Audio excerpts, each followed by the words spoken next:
I love to tell the story.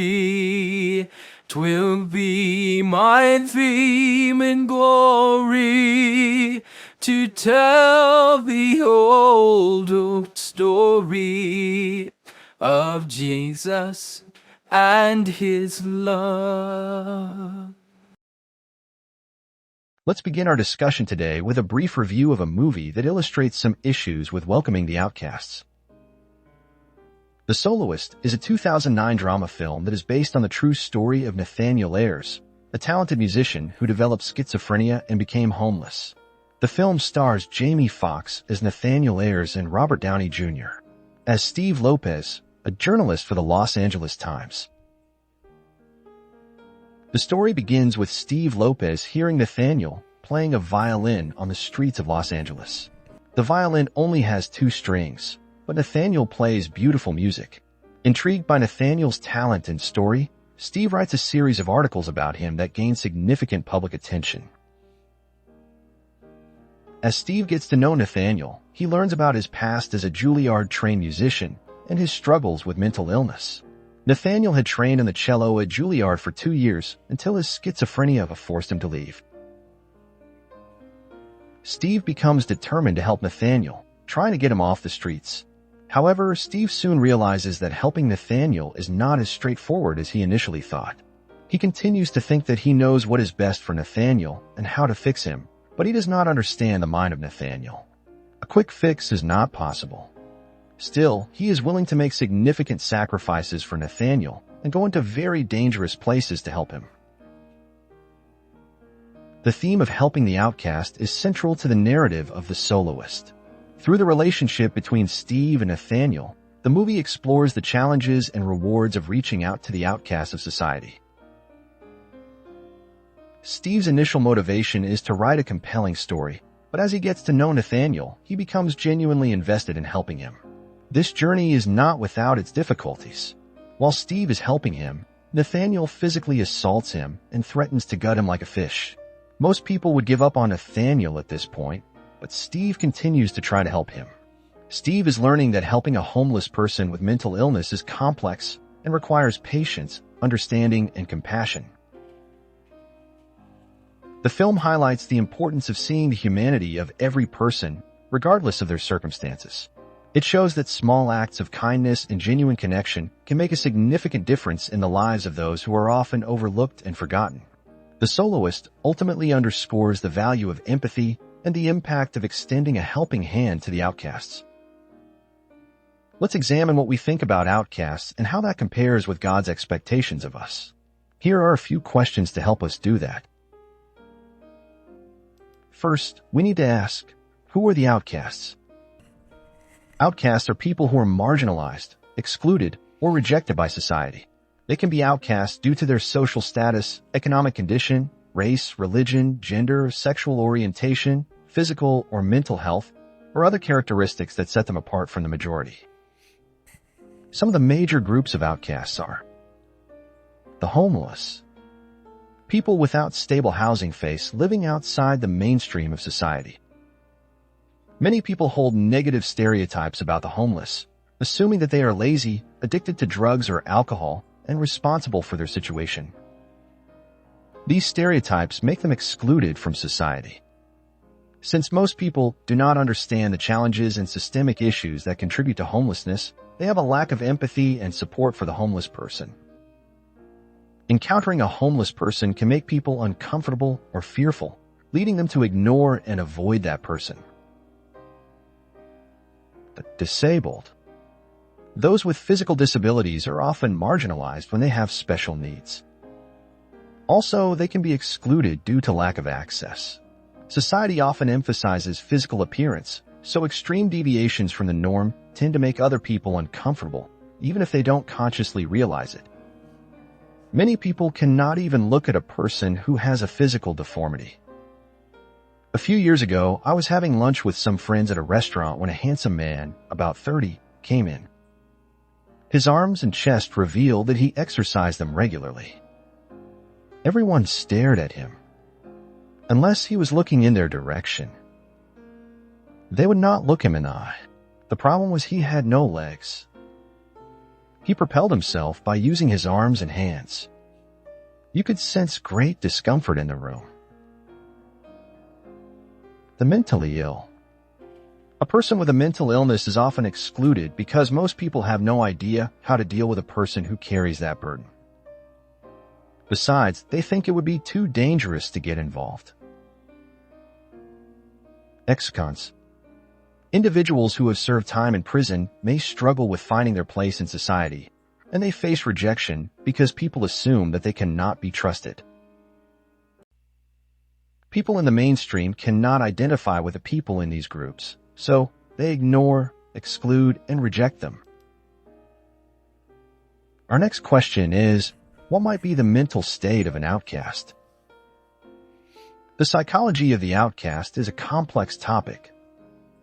Social rejection, cultural differences, or personal traits that set them apart must weigh heavily upon them. Outcasts often experience a range of emotions, including loneliness, isolation, anxiety, and depression. They may struggle with low self-esteem and identity issues, as they struggle to find their place in a world that rejects them. Understanding the mental state of the outcast can help us empathize with those who feel marginalized and work to help them return to the mainstream. Next, what do people think about the outcast? What do people think when they see someone who is homeless, poverty-stricken, physically deformed, mentally ill, or a former convict? First, is he a threat? Outcasts are often met with fear because some of them have a history of violent action. Next, can she be trusted? Most people do not think outcasts can be trusted because they do not have any experience in dealing with them. Trust must be built over time, and they are not willing to give them their time. Next, how uncomfortable am I? Since there may be some danger in associating with outcasts, there is discomfort in being around them. When this discomfort exceeds a certain level, people will walk or run away from them. Next, what is in it for me? Sadly, some people will avoid an outcast because the outcast is not useful to them. The outcast has no power or resources that can benefit someone else. Next, what can I do to help? Some more compassionate and empathetic people will immediately seek ways to help the outcasts. Unfortunately, society's typical thinking leads to negative perceptions and judgments about individuals facing the challenges of being an outcast. But we must remember that everyone has a unique story and deserves compassion and respect. Next, what do people do when they see an outcast? The outcast is like the elephant in the room, a problem that most people pretend as not there and avoid discussing it. Most people avoid them. They avoid eye contact and walk the other way. Exclude them. Most people pretend they do not exist and exclude them from social activities, communities, and opportunities. Try to help them. Some people respond to outcasts with compassion and support, using their resources to do what they can to help individuals. Get involved. Some people work with organizations dedicated to trying to help outcasts, using other people's resources and working to change societal attitudes and policies. Understanding and addressing the challenges that outcasts face requires empathy, education, and commitment. Let's take a simple test. Here are a few questions to help us understand how we are doing. How do you feel when someone refuses to look at you and walks away from you? It is not a very pleasant feeling, is it? Most outcasts have this experience several times every day. How do you think an outcast feels when someone refuses to look him in the eye and walks away from him? Do you think that it is any easier for the outcast to accept that than it is for you? Now for the most important question. Do you do unto the outcast as you would have him do unto you, if your roles were reversed? Most people perform poorly on this test, so our final question, How can you respond better to outcasts? Empathy is a powerful tool for understanding and connecting with others, especially those who feel marginalized or excluded. Here are some ways to cultivate empathy for the outcast. Check your biases. Acknowledge any prejudices or assumptions about outcasts that you might have, and work on eliminating them. Educate yourself. Learn about the challenges and experiences of different groups. This can help you to understand their perspectives and communicate with them. Put yourself in their shoes. Try to imagine what it would be like to be in their situation. How would you deal with that? This can help you to understand their emotions and actions. Listen and get to know them as individuals. This is the only way that you can understand what each individual needs. Practice compassion. Show kindness and understanding in your interactions with outcasts. Small acts of compassion can make a big difference. Love the outcast as you love yourself. Yes, you should love the outcast as you love yourself. Even the outcast is your neighbor. The homeless, the disabled, the mentally ill, and the ex-con are your neighbors and deserve your love. Can you love the outcast as you love yourself? You can, but not without help from the Holy Spirit. Sometimes it is hard to love those who are very much like you, so loving the outcast is not easy. The only way we can love outcasts that way is by yielding to the Holy Spirit. Now let's look at the guidance Jesus has given us on welcoming the outcast. The story today is the parable of the great banquet. You will find it in Luke 14. This parable has a primary meaning, which we will discuss at the end, but as with most of Jesus' stories, there are secondary lessons as well. We will focus on one of those secondary lessons, welcoming the outcast.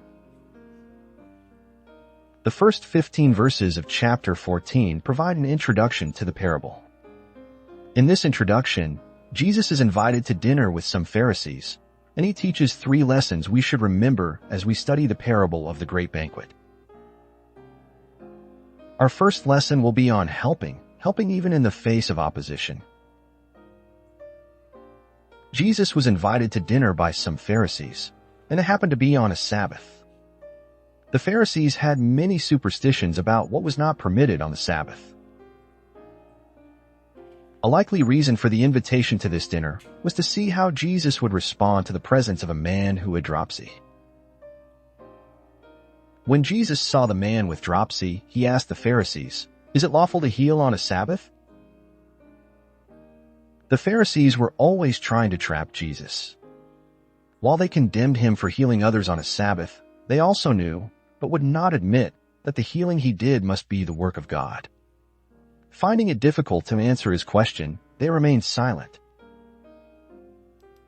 To correct their superstitious observance of the Sabbath, Jesus healed a man with dropsy. He healed him even though he knew the Pharisees would view it as a sin.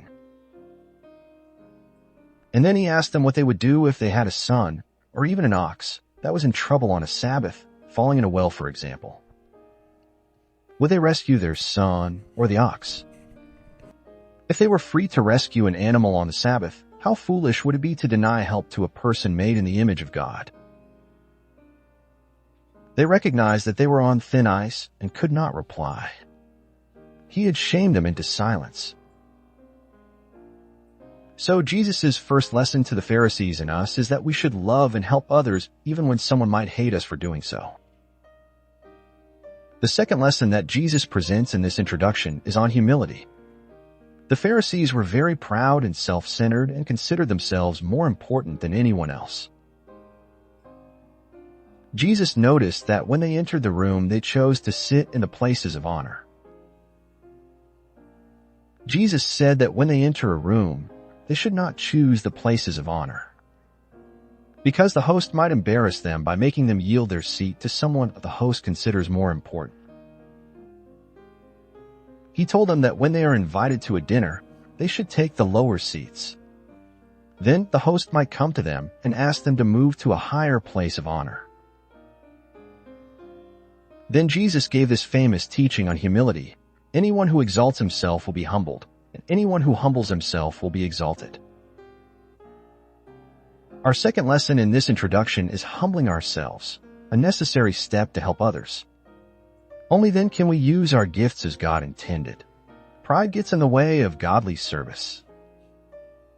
The third lesson that Jesus gives in the introduction is a lesson on hospitality. The host's invitation to Jesus and the man with dropsy was not a demonstration of hospitality.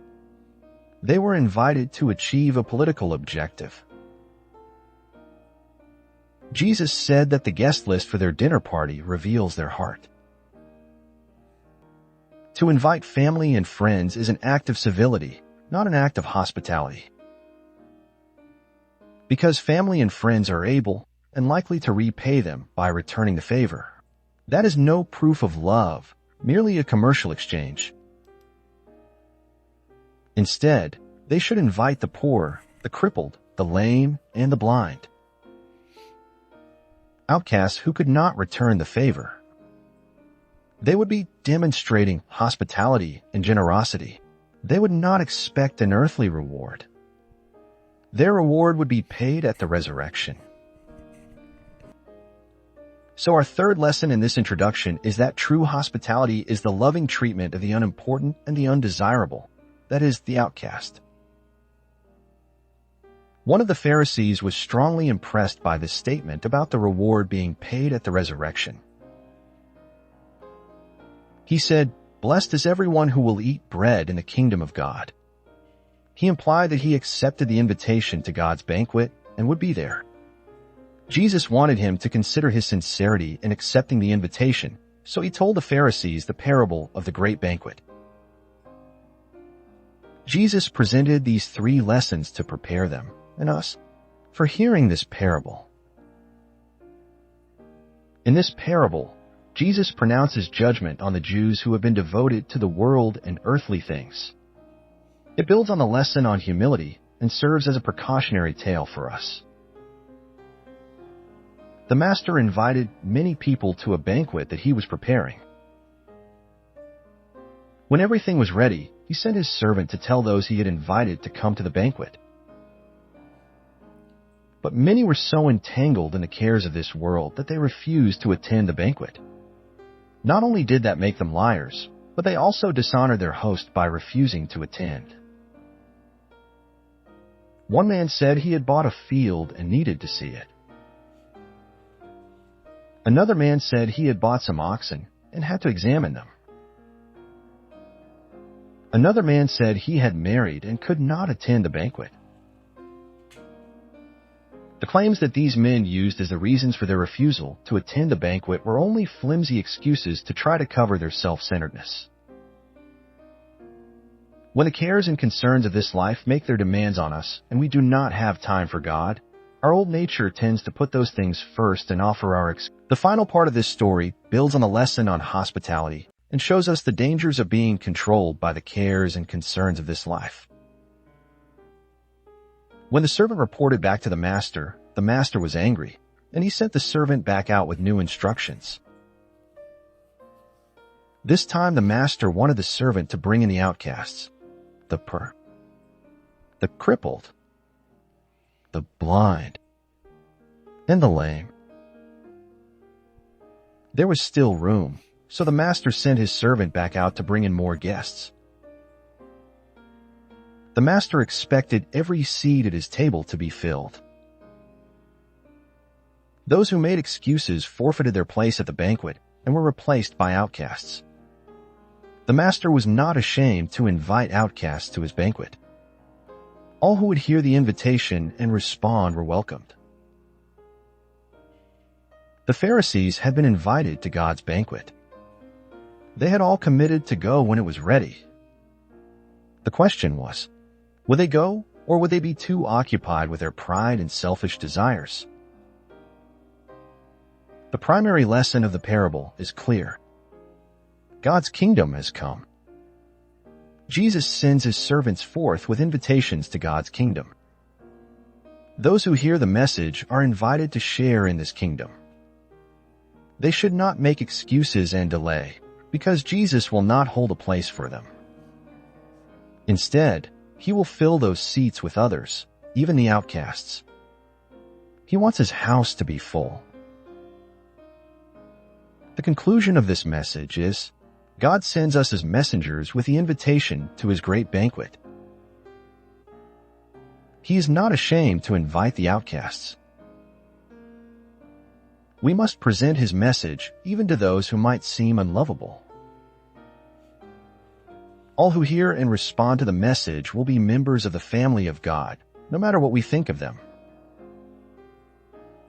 Those who are more concerned with the cares of this world forfeit their place at the banquet. We must love and invite the outcast to exhibit God's love and imitate him.